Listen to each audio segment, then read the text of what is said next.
সাফওয়ান প্রথমবারের মতো প্লেনে উঠেছে।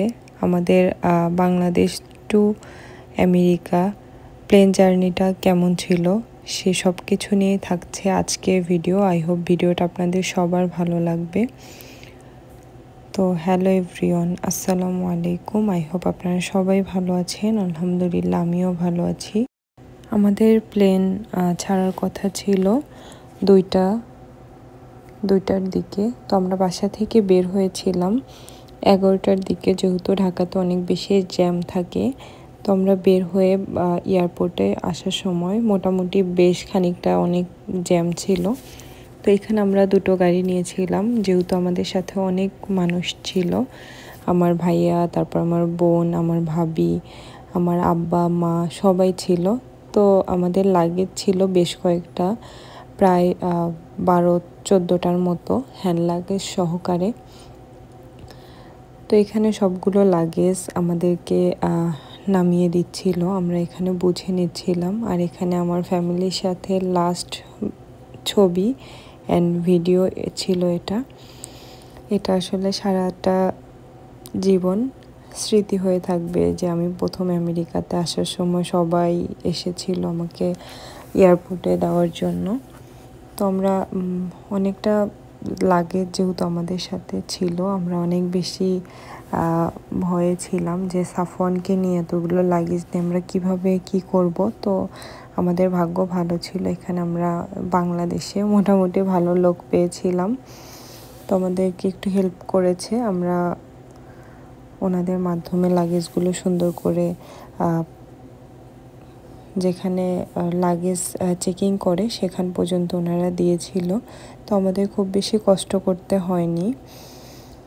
তো আমরা সাফওয়ানকে আগে থেকে ঠান্ডার পোশাক পরিয়ে নিয়েছিলাম, কারণ প্লেনের মধ্যে অনেক ঠান্ডা লাগবে, এটা বলেছিল যে প্লেনে ঠান্ডা লাগতে পারে। সাফওয়ান প্লেনে ওঠার আগে আমাদের ইমিগ্রেশনের সময়ে ও ঘুমিয়ে পড়েছিল, যেহেতু আমাদের ফ্লাইটটা রাত্রে ছিল। তো রাত্রে তো সাফওয়ান অনেক সুন্দর ঘুমায়। তো আমাদের প্লেনটা ছাড়ার পরে পুরো ঢাকা শহরটা উপর থেকে এত বেশি সুন্দর লাগছিল, মনে হচ্ছিল যে একদম ঝিঝি পোকা যেরকম আলো দেয় ওরকম মনে হচ্ছিল পুরোটা জায়গা জুড়ে ঝিঝি পোকা আলো দিচ্ছে। আর আমাদেরকে প্লেন থেকে সুন্দর একটা দিয়েছিল, নাস্তা দিয়েছিল, সেটা আমার কাছে বেশ ভালো লেগেছিল। সবগুলো খাবার আসলে ভালো লাগেনি, এর মধ্যে একটা দুইটা খাবার একটু খারাপ লেগেছে। তো অনেকগুলো খাবার ছিল যেহেতু, তো আসলে সাফওয়ান অনেক লম্বা একটা ঘুম দিয়ে আমরা নেমে পড়েছিলাম। আমাদের ট্রানজিট ছিল দুবাইতে। তো আমরা দুবাইতে যখন নেমেছিলাম তখন সম্ভবত দুবাইয়ে 5টার মতো বেজেছিল।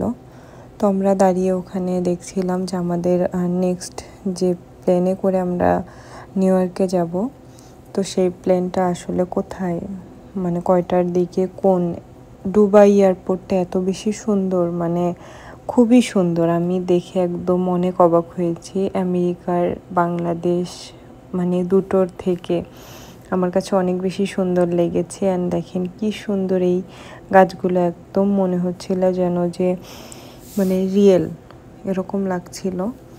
আর দুবাইতে সুন্দর করে গোল্ড একদম সাইড দিয়ে সাজিয়ে রেখেছিল, মানে দোকান ছিল আর কি। এগুলো আমি দেখে আমার হাজব্যান্ডকে বলছিলাম এগুলো কি গোল্ডের দোকান, রিয়েল গোল্ডের? বলছিল যে হ্যাঁ। আমি বললাম এখানে এভাবে গোল্ড রেখে দেয়? তো বলে যে হ্যাঁ এখানে এভাবে রেখে দেয়। আমাদের অনেক বেশি ক্ষুধা লেগে গিয়েছিল, আমরা সেই রাত্রে খাওয়া দাওয়া করে এসেছিলাম বাংলাদেশ থেকে। তারপরে তো প্লেনে টুকটাক খাবার দিয়েছে, সেগুলো খেয়েছিলাম। আর এখানে আসার পরে অনেকটা টাইম সাফওয়ানের জন্য খাবার খুঁজেছি, কারণ সাফওয়ান যেহেতু অনেকটা সময় না খাওয়া, অ্যান্ড ওকে যে বাংলাদেশ থেকে আসার সময় খাওয়াই নিয়ে আসছিলাম, ও তখনই বমি করে দিয়েছিল। এমন আসলে টাইমে ছিল ওকে যে আবার খাওয়াবো, ওরকম খাওয়ানোর সুযোগ পাই নাই। তো ওর খাবারের জন্য অনেকটা টাইম মানে করতে হয়েছে, ঘুরতে হয়েছে বেবি ফুড খুঁজতে খুঁজতে। তো অনেক কষ্ট করে কলা পেয়েছিলাম, তো কলা কিনে ওকে খাওয়াইছিলাম।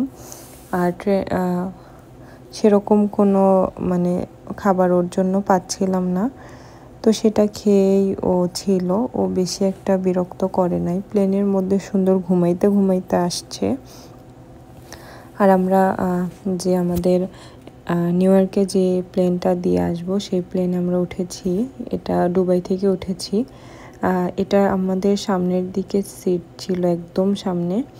তো এই জায়গাটা অনেকটা স্পেস ছিল, কিন্তু আমরা বাংলাদেশ থেকে যে দুবাইতে এসেছিলাম ওই প্লেনে স্পেসটা কম ছিল। অ্যান্ড আমাদের সারিতে যে 3টা সিট থাকে, 3টা সিটের মধ্যে একটা সিটে মানে যাত্রী ছিল না। এটা আমি শুনে অনেক অবাক হয়েছি যে প্লেনে নাকি শিশুদের কাছে সবসময় একটা সিট ফাঁকা রাখে, মানে ওরা শিশুকে অনেক বেশি প্রায়োরিটি দেয়।